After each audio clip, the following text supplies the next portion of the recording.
My name is Alexis Caldwell, and I will be discussing nondeterministic finite acceptors, also referred to as NFAs. NFAs can be defined by this quintuple, where Q is the set of internal states, sigma is the alphabet, delta is the transition function, Q sub 0 is the initial state, F is the final state. So we're going to draw NFA that accepts the union of these two languages. The first language is A, B, A, followed by a number of B's. Union with the language A, B, followed by any number of A's. Here, B can be B to the N, so B can be 0, N can be 0, which means you can have no B, so the smallest string accepted by this language is ABA. Here, N can be greater than or equal to 0, which means that it can be equal to 0, so the smallest string accepted here is AB. What I like to do is draw separate NFAs for both before I do the union, just to see what they look like. So we're going to call this L1, call this L2. So the NFA for L1, we know that we have to have ABA automatically. So I'm going to start at Q sub 0. A is going to take us to Q1. A B will take us to Q2. And A will take us to Q3. Now, we have ABA, and we know that is the smallest string accepted, so this will be a final state. But we can also have any number of B's. So now let's draw NFA for L2. So the same thing, it starts with AB, A, B, and since AB is the smallest string accepted by this language, we're going to make that a final state, and we can have any number of A's, so we're going to make that A. Now, what do we notice about both of these?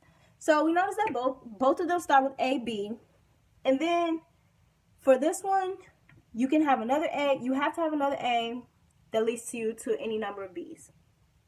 And for L2, you can have AB followed by a number of A's. So we know that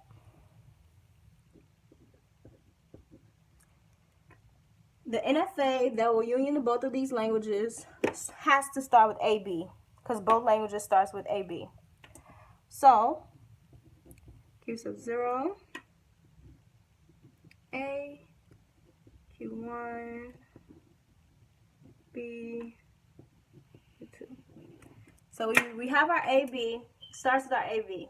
Now, the second language accepts B, AB,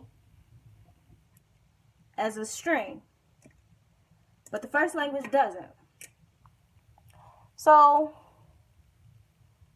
for this one, we're going to say, the good thing about NFA is that you can have a choice. So what we're going to do here is that we're going to,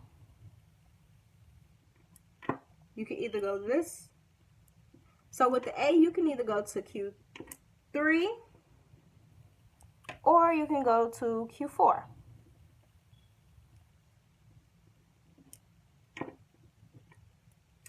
Now you have A, B, A.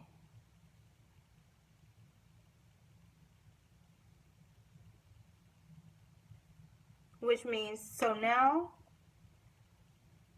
you can make this a final state. You can accept the limited amount of A's. This is a final state, and accept the limited amount of B's. Now you may think, like, why couldn't we just do A, B, A, loop A, and we could just make that loop AB? But that wouldn't work, because then that means that it accepts the string of A, B, A, A, B, A, B, A, B, or B, A, B, A, B, A, and that's not accepted. So we have to do it this way. Now, let's use two strings to see if it works. So the first string, let's do A, B, A, B, B. See if that's accepted. The second string, A, B, A, A. Let's see if that's accepted. So first string, A, B, A, B, B. That's for language 1. So if we do A, B, we can make a choice between the A's. Since we have B's, why don't we go to the A that's followed by B's? So we have A, take us to Q1, B will take us to Q2, another A will take us to Q4, and a B will take us to Q4, and another B will take us to Q4. That ends at a final state, so it's accepted in the language. Now let's check this one. We start at Q0, we read an A that takes us to Q1, we read a B that takes us to Q2, we read another A. Oh wait, we have a choice. Now we don't have any B's, and we have 2 A's, so we can only read 1 A here. So let's go here where we can read in multiple A's. So we can read an A, B, A. It's going to go take us to Q3, and then we have 1 A left. And it's going to end at Q3, and that ends at a final state. Therefore, it is accepted into the language. Now, let's make an equivalent DFA.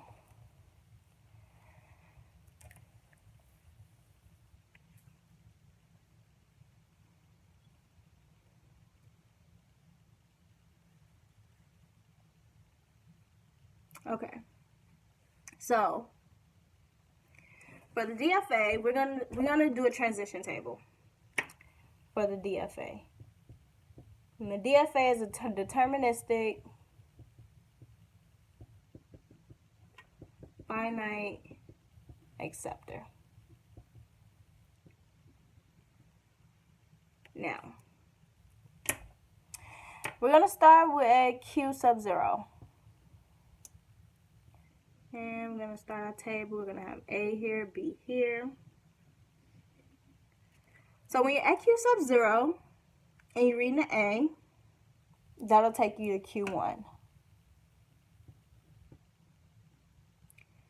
If you're at Q sub 0 and you're reading the B, you can't read the B, so that set is empty. That's going to take you to the empty set, or null. So now, let's account for that null. And for Q sub 1. So if you're Q sub 1 and you're reading an A, you can't, empty. If you're at Q sub 1, you're reading a B, that'll take you to Q2. Now, if you're at Q2, and you're reading an A, that will take you to Q3. If you're at Q2 and you're reading a B, you can't. Oh wait, my mistake. So at Q2, you can either go to Q3 or Q4. So let me account for that. Q3, Q4. Now, Q3, Q4. Let's bring that over here. So if you're at Q3, you're reading an A, that'll take you to Q3. If you're at Q4 and you're reading an A, you can't, so that's just Q3. If you're at Q3 and you're reading a B, you can't. If you're at Q4 and you're reading a B, it's going to take you to Q4. So now let's see Q3. So if you're at Q3 and you're reading an A, that'll take you back to Q3. If you're at Q3 and you're reading a B, nothing. You can't. So if you're at Q4, now we're going to do Q4. Q4, you're reading an A, empty.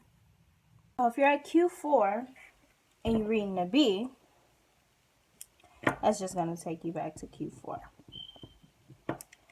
So now let's see if we have all of these accounted for. So we have Q1, empty set, Q2, Q3, Q4, Q3, Q4.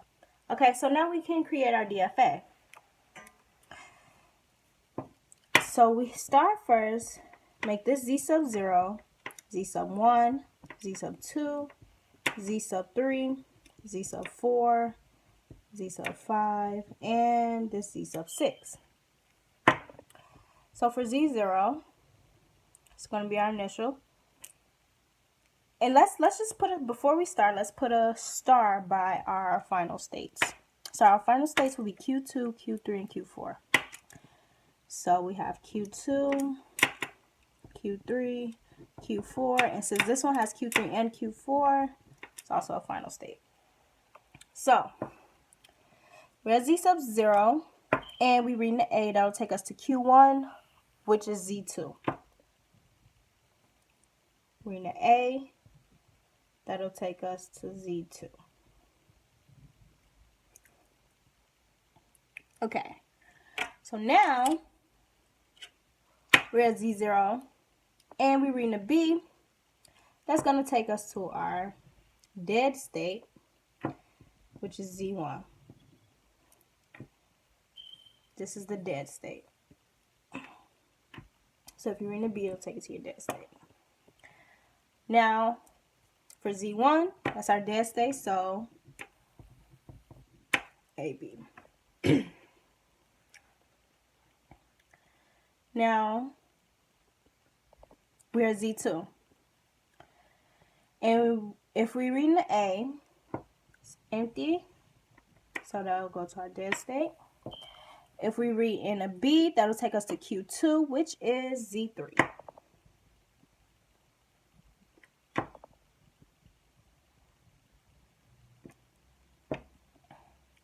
Now we're at Z3. And we read in the A, that's going to take us to Q34, which is Z4. So if you read in the A, that'll take you to Z4. If you read in a B, dead state. Now, if you're at Z4 and you read in the A, that'll take you to Q3, which is Z5.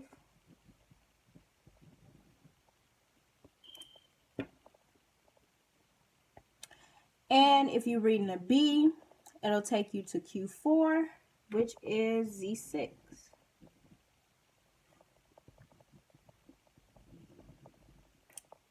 So we finished that. So now we're at Q3, which is Z5. So if you're reading an A, that's going to take you to Q3. So that means that's going to be a loop.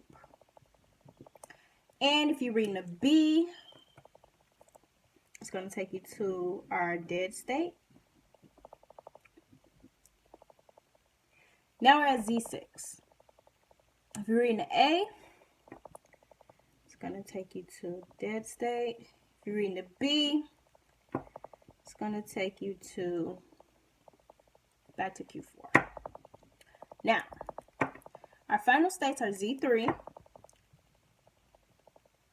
Z4,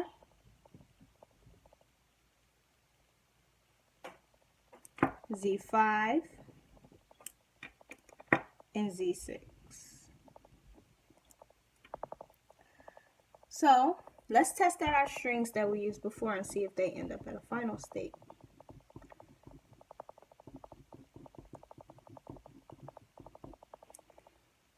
So our first string was A, B, A, B, B.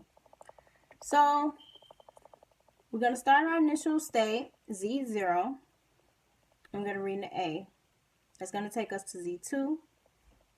Then we're going to read the B, which will take us to Z3. Then we're going to read another A, which will take us to Z4. Then we're going to read a B, which will take us to Z6. And then we're going to read another B, which will take us to Z6. Z6 is a final state, so this is accepted in the language. Now for our second string, we have A, B, A, A. So I'm going to start at Z0, and we're going to read the A. It's going to take us to Z2. A B will take us to Z3. A will take us to Z4. And another A will take us to Z5, which is a final state. So this string is also accepted. So now we have our DFA, which is equivalent to